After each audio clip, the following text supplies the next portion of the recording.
Well, hello everyone. Alejandro Ventura here with Alejandro Ventura Real Estate. And today I have with me my go-to home inspector, Jeff from Himm Inspections. Jeff, thank you for being here. You're welcome. Yeah, so Jeff and I have been working together for the last few years. And like I said, he's my trusted resource when it comes to home inspections. And today we're going to be going over some of the key questions to ask during a home inspection, what to expect, and essentially how to navigate the process, which is essential during the home buying journey. My name is Alejandro Ventura. I'm a real estate broker in Spokane, Washington. And my goal is to help you find a place you love and to love the life you build within those walls. So with that said, Jeff, why don't we start by just giving us a quick intro. Okay. Just tell us a little bit about your background, how long you've been in the industry, Okay. and what exactly do you do as a home inspector? Well, I've been involved in all aspects of residential and commercial construction since the late 80s. I've been inspecting for coming up on 10 years now. I actually train other home inspectors for the state too. Not only am I a licensed home inspector, I'm a licensed general contractor. I have a degree in mechanical engineering, and I also build custom cars and choppers. So I've always been really involved in, and interested in mechanical things. And the way I got into home inspecting was my family has residential rentals all around town, and I grew up managing and maintaining those. And over the years, the tenants that were buying homes would say, you know what, you should be a home inspector. So I kind of looked into it, thought it would be kind of like a side gig, but now it's just kind of taken over my life. So I just predominantly, I don't have time to do a lot of general contracting anymore. But as a client, the good thing about me having the background in general contracting is I can not only tell a client what's wrong with the structure, but I can tell them what's going to take to fix it and kind of a ballpark figure what it's going to cost. So that kind of does help out during the real estate buying process. And also my wife is a real estate agent, so I kind of see it from both sides. There we go. Yeah. There we go. Well, and you know, your wife can attest to this. You know, a home inspector is a key player during the home buying process. And I'm glad that you bring this up in terms of not only you tell people what the defect is, but also what it will take to remedy or fix that defect. So we don't end up losing a deal unnecessarily over an issue that can be easily resolved or fixed. Tell us, what is it that exactly that you do as a home inspector? Okay, well, my son's also a licensed home inspector, so sometimes we'll double up and we can get the inspection done twice as fast. But we usually do the outside grounds and stuff first. You know, we go up on the roof as long as we can get up there safely. You know, just check everywhere, you know, go under decks, all that stuff. And then as far as the structure itself, we're going into all the attics, all the crawl spaces, all the unsavory places that people don't normally go, all the, you know, fixtures and bathrooms, open and close all doors and windows, check any available outlets we can get to, pull off the breaker panel covers and look inside the breaker panels. Just basically put the house through its paces. People are hiring me to kind of tell them the bad things about the structure, but I try and deliver negative news in a positive way. Just by saying, hey, here's what's wrong, but here's what we can do to fix it.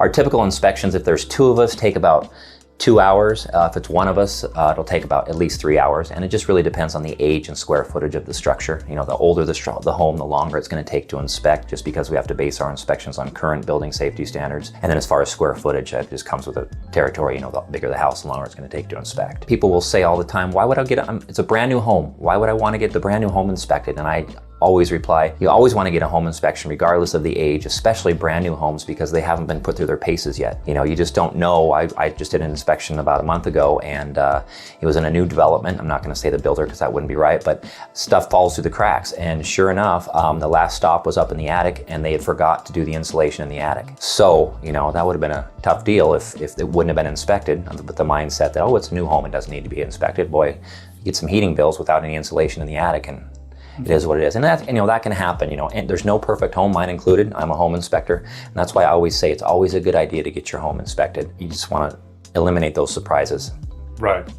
And that's a great point when it comes to new construction. And that's a prevailing notion that just because it's a brand new property, that the need for a home inspection is not there. Yeah. And nothing could be further from the truth. And just like you have that story, I have many others when it comes to new construction. Right. So the bottom line is this: yes, even if you're buying a brand new property, you still should do a home inspection. Yeah. Now, sometimes buyers ask, hey, is it necessary for me to attend the home inspection? So how do you answer that question? Well, I always say it's best if the client can be there on site, because we always go over the summary with the client, after we're done with the inspection. And that's just the best thing if they can make it. If they can't, I totally understand. With our market, it's crazy as far as people are buying homes sight unseen, that kind of stuff. But what I always say, if they can't make it, what I can do is, I email the report to both the agent and the client in PDF format.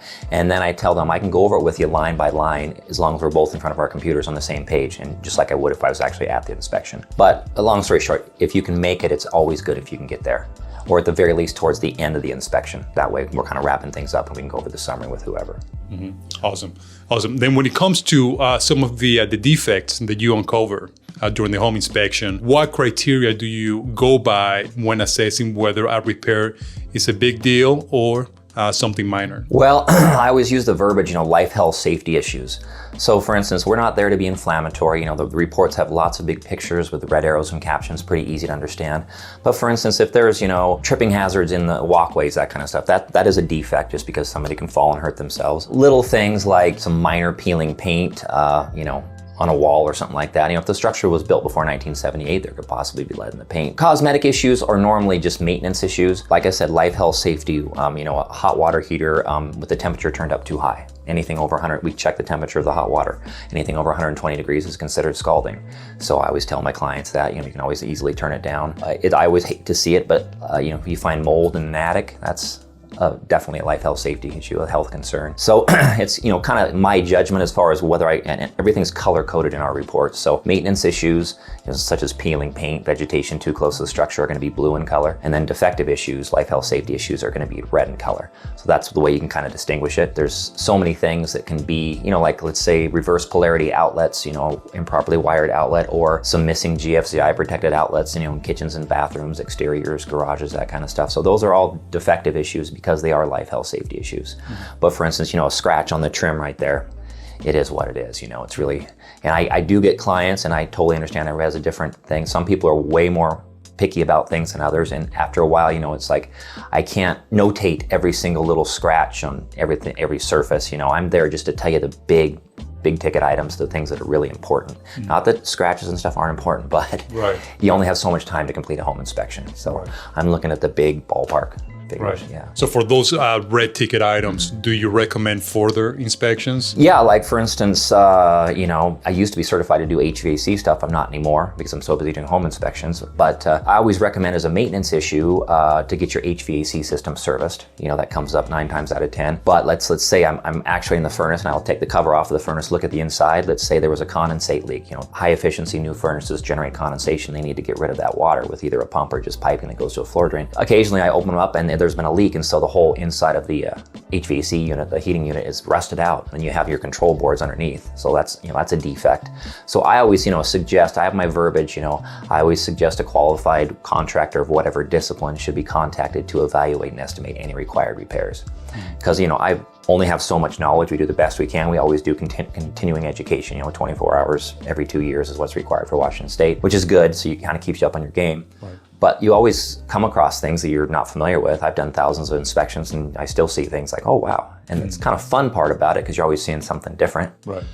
You see some pretty scary stuff too. Yeah. But yeah, it's always a good idea if you are a buyer, and you're going through with the sale. And I've recommended certain things. It's never really a good idea to let the homeowner do the repairs. I'm not saying that they don't know how to do it or do know how to do it, but sometimes they don't have the best of intentions. They'll do it kind of on the cheap, not do the best job. So it's always good to have any repairs done by a qualified contractor of whatever discipline is required. Right. Will you qualify that based on the nature of the repair that needs to be done, or would you say that any repair that's requested to be done by a qualified and licensed contractor? Everybody has a different skill set, so like I was saying previously that it's a good idea to have it done by somebody who specializes in whatever the repair is going to be. Yeah. Anybody can walk away from a sale, as for anything, But, let's say some shingles have blown off the roof. That's always a defect, even if it's one shingle that's blown off and we get some windstorms here. Somebody who's got some skills can probably replace some shingles. But I just kind of frown on that because there's the right way to do it and the wrong way to do it. And so it just really depends on the nature of the repair. They require earthquake retention straps, if you're doing a finance sale. Right. That's pretty easy for your average homeowner to do. Right. It just really depends. There's so many different areas where some people are capable, some people aren't. Right. So, and I've seen hot water heater earthquake retention straps, you can tell it's not in a stud, they just screwed it into the drywall.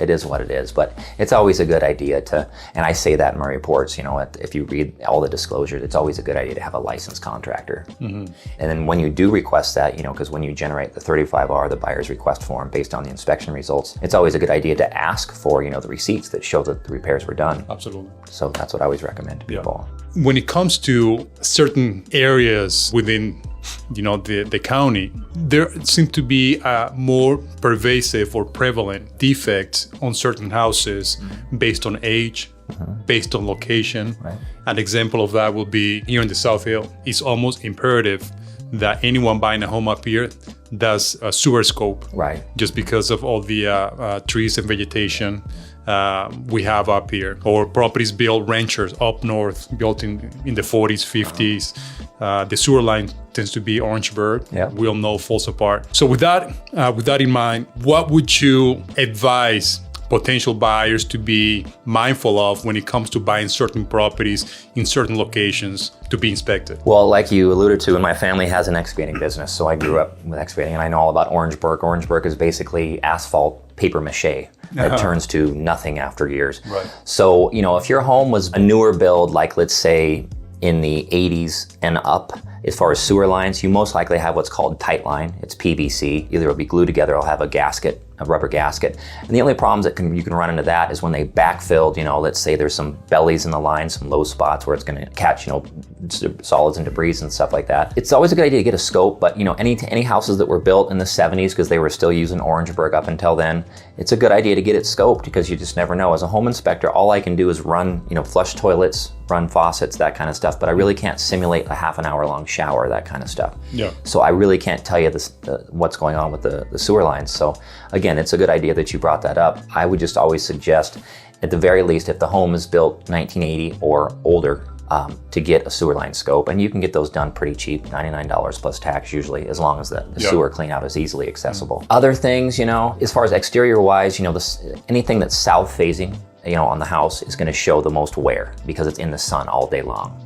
Because the sun just is shining this way. So, that's a good indicator just to look at the south side of the structure, the south side of chimneys, that kind of stuff, because you're gonna see, chimneys where the mortar has deteriorated and they need mortar tuck point repairs in the chimneys. I just can't stress enough. No matter what the age is or what the apparent outward condition of the home, you just definitely want to get it inspected. You just don't know what's there until you start really getting somebody who's does it all the time to look for certain things. We have moisture meters, that kind of stuff, and thermographic cameras, that kind of stuff. So if we suspect stuff, we'll whip those tools out and check for moisture, that kind of stuff. Because we can't, as a home inspector, wish we had x-ray vision, we don't of course, but we can't do destructive testing. We can't put holes in walls and that kind of stuff and put little inspection cameras in there. We just can't do that. That's beyond the scope of a typical home inspection, and it's against the Washington State standards of practice. We can't be destructive when we're doing our inspections. So yeah, as far as particular things though, the sewer line scope's always a good one. Most of the time, homes haven't had their HVAC systems serviced within the past year. I just had a friend who just bought a home in Florida, and it's heating and cooling systems are always paramount, but in Florida especially, Right. Right. So that was one thing that I suggest that he be sure and check. I've got so many stories about different things that I've run into. You just don't know. A lot of people have the best of intentions. I'll see it sometimes in attics where they think we've got roof vents and soffit vents in an attic, and the whole purpose of roof vents and soffit vents are the hot air rises and goes out of the roof vents, and then the soffit vents, the cold air gets drawn in and it creates convection, and it helps keep the attic temperatures down, and it helps keep moisture levels down so you don't get mold and stuff. I see it occasionally where people think they're losing all this heat in their attic and they plug their vents, their soffit vents and their roof vents, and then all of a sudden, boom, it's just a sealed chamber. You always generate moisture in the living space. It always tends to propagate up into the attic, and boom, you've got a bunch of mold. I just see all kinds of different things. Yeah. So, one of the things that I've noticed working together is sometimes I can't tell if what you're seeing is a big deal or not, just because you seem to be always objective and even keel, which is a trait that I really appreciate about you as a home inspector, because sometimes working with, other professionals, right, they just make alarming remarks about what they're finding and kills their transaction. Yeah. So I do appreciate that you're still pointing out what needs to be fixed, but again, you do it in an even keel, objective manner, and you also offer potential solutions as to how that can be remedied. Yeah. And many times, that's what keeps a transaction together. Well, I always tell people too, this is one of the biggest purchases a person's going to make. Yeah. So when somebody calls me and you can tell they're just price checking, I'm not the most expensive home inspector, I'm not the cheapest home inspector. You pay for what you get, but it's a tough market because it's really saturated with our real estate market currently. There's lots of people getting into the business to be home inspectors. When I first started, there was 7 of us over 10 years ago, and then now there's probably 40 or 50.